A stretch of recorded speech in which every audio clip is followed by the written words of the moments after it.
यदि परमात्मा ने आपको और हमको इस लायक बनाया है कि हम कुछ अच्छा कर सकते हैं और मानव की देह मिली है, मनुष्य का शरीर मिला है, तो इतना प्रयास जरूर करना कि दूसरी बार भी परमात्मा ये सोचकर जन्म दे कि ये नीचे जाकर फिर सत्कर्म करेगा, भजन करेगा, कीर्तन करेगा, मंत्र जाप करेगा, मंत्र माला करेगा। मृत्यु लोक में वापस जाएगा तो फिर पुनः वापस कुछ अच्छा करेगा।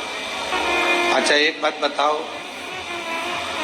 जो बच्चा पढ़ने में होशियार रहता है, जिसका स्वभाव, जिसका नेचर अच्छा रहता है, पढ़ने में होशियार भी है, नेचर भी अच्छा है, व्यवहार भी अच्छा है, तो उसका एडमिशन विद्वान भी है, बहुत विद्वत्ता है, उसका एडमिशन भारत के किसी भी स्कूल में, किसी भी कोचिंग में उसका एडमिशन हो सकता है। अगर वो पढ़ने में होशियार है, विद्वान है, व्यवहारिकता में, श्रेष्ठता में अगर उसकी विद्वत्ता है, तो वो कहीं पर भी उसका एडमिशन हो सकता है। और जो बच्चा पढ़ने में होशियार ही नहीं है, विद्वत्ता ही नहीं है, केवल मित्रों के साथ गया, होटल में खाया पिया, एंजॉय करा, रुका, खूब गाड़ी बंगला में घूमा, और फिर उसका कौन स्कूल में एडमिशन होगा। उसी तरह मेरा शंकर भी है, उसी तरह मेरा भोले बाबा, मेरा शिव भी।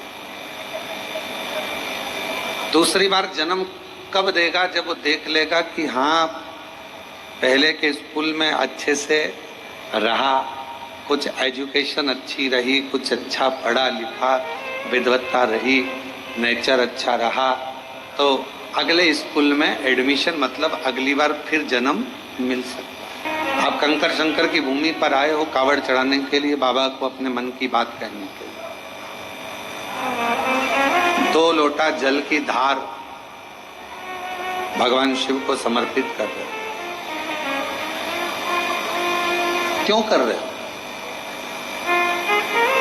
कावड़ की महत्वता स्वयं लंकापति रावण ने करी, कावड़ की महत्वता स्वयं परशुराम भगवान ने करी, कावड़ की महत्वता स्वयं माँ जगतजननी जगदम्बा अम्बा माता पार्वती जब देखा बाबा देवादिदेव महादेव ने हलाहल विष पी लिया और वो विष उनके कंठ पर पहुंच रहा है, माँ आद्य शक्ति उस विष को रोकने के लिए अंदर कंठ पर जाकर बैठ गई और माँ आद्य शक्ति ने अपनी एक अलग से शक्ति प्रकट कर ली और वो शक्ति संपूर्ण पवित्र नदियों का जल भर भर कर कूड़ रही है शिव जी के ऊपर।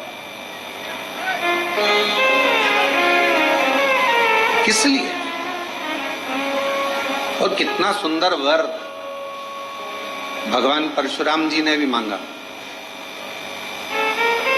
भगवान शिव से वर मांगा और वर मांगकर कहा कि जैसी कावड़, जैसा जल मैंने 2 धार का आपको चढ़ाया है, संसार का मनुष्य जैसे आपने मेरी कामना पूर्ण करी, संसार का मनुष्य जो भी कामना लेकर श्रावण के महीने में जब 2 लोटा जल चढ़ाएगा तो उसकी कामना आपको मेरे तरह ही पूर्ण करते चले जाना है और उसका भंडार बढ़ता है।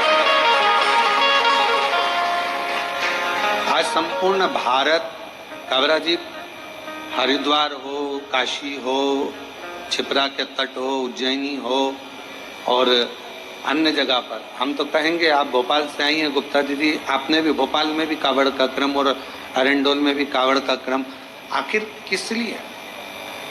क्यों? कितना महत्व कहा गया। यदि शिव महापुराण के उमा खंड को आप पढ़ेंगे और जितने शिव भक्त इस ऑनलाइन कथा को सुन रहे हैं, बाबा भजन नहीं कर पाए, चतुर्मास में 4 महीना आप किसी तीर्थ में नहीं जा पाए, चतुर्मास में 4 महीना आप कोई पवित्र व्रत नहीं कर पाए, कोई उद्यापन नहीं कर पाए, कोई यज्ञ नहीं कर पाए, कोई अनुष्ठान का महीना आए, उस श्रावण के महीने में 4-5 जितने सोमवार पड़ जाएं, उस सोमवारी में भी अगर एक सोमवार का व्रत भी आपने कर लिया और शंकर जी को एक बेलपत्र चढ़ा दी तो चतुर्मास का पूरा पुण्य फल आपके खाते में चला गया। अब जरा विचार करिए, तो सोमवारी का दिन आज का, श्रावण का महीना, और वो भी कंकर शंकर की भूमि, 12 ज्योतिर्लिंग का मध्य केंद्र बिंदु, जहाँ पर 12 ज्योतिर्लिंग का प्रकाश बाबा की कृपा से इस पवित्र धरा पर आता है, और उस पवित्र धरा से आप लोग इस पवित्र कथा का लाभ ले रहे हैं, बाबा को जल समर्पित कर रहे हैं। तो ये शिव की उदारता है, ये शंकर की करुणा, ये उनकी दया है, और पूरी पूरी परीक्षा बाबा लेता है। कावड़ चढ़ाने वाला जो कावड़िया होता है, कावड़ लेकर चलता है, उसको बाबा इतनी परीक्षा लेगा। उसने विचार करा होगा थोड़ी ठंडक रहेगी, बारिश पड़ेगी, थोड़ा ऐसा रहेगा, मालूम पड़े उसने जैसे ही सीवन माँ का जल भरा, कावड़ भरी, सब जगह की कावड़ उठाना, और तुम उठाकर देखे होगे, ऐसा नहीं है कि तुम लोग नहीं उठाए होगे, सब जगह की कावड़ उठाना सरल है। 50 किलोमीटर चल लोगे, 80 किलोमीटर, 100 किलोमीटर चल लोगे, दिक्कत नहीं होगी। पर कुबेरेश्वर बाबा की कावड़ मात्र 10 से 11 किलोमीटर की है, पर 11 किलोमीटर की कावड़ तुमको ऐसी लगेगी चलते चलते धाम तक आने में, कि आपको ऐसा महसूस होगा कि जैसे मैं 200-400 किलोमीटर चल के आ रही हूँ, 200-400 किलोमीटर चल, पूरा सत निकाल, पूरा बल। कौन कौन ने भरी कावड़? हाथ उठाओ जरा, सबने भरी है। बोलो, सत्य बोलो, जो कथा आप श्रवण कर रहे हैं वो ऐसा। आप कहीं पर भी कावड़ भरेंगे, 60 किलोमीटर, 70 किलोमीटर, 80 किलोमीटर, 50 किलोमीटर चल लो, और कुबेरेश्वर धाम का 11 किलोमीटर सीवन माँ का जल लेकर कुबेरेश्वर बाबा के धाम तक, सीहोर से यहाँ तक 11 किलोमीटर चल लो, आपको ऐसा लगेगा जैसे पूरा निचोड़ गए हों, जैसे बाबा ने पूरा अपने को हर तरह का परीक्षा दिलाने के बाद बाबा को जल चढ़ाते चढ़ाते भी ऐसा लगेगा झोंके में कि चढ़ाऊं कि नहीं चढ़ाऊं, और झोंका आते आते तब बाबा को जल चढ़ के और तोड़ कर फिर जो बैठी, किसी ने कहा चल भंडार नहीं लगती है। कावड़ उठाने वाले को एक दिन पहले और एक दिन बाद पूरी नींद नहीं आती है, याद रखना। कावड़ जब चढ़ जाती है उसके बाद भी जब आप विश्राम करोगे तो थोड़े थोड़े से ऐसा लगेगा कोई झटका टाइप का जगा रहा, एकदम